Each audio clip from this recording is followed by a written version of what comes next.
یہ میری ویڈیو خصوصی طور پر عورتوں کے لیے ہے کہ جو عورت اپنے شوہر کی اجازت کے بغیر اس کے پاؤں دباتی ہے، اس کی خدمت کرتی ہے، تو اس کو 70 تولے سونا صدقہ کرنے کے برابر جون سا ثواب ملتا ہے۔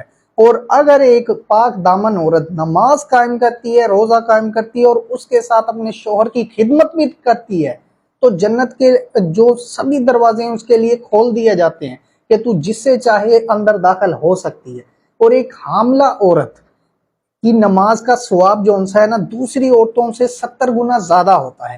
اور اگر ایک عورت بچہ پیدا کرتی ہے تو اسے 75 سال کی جو ہے نا نمازوں کا ثواب دیا جاتا ہے۔ اور پیدائش کے وقت جو درد محسوس کرتی ہے وہ ایک حج کے برابر ہوتا ہے۔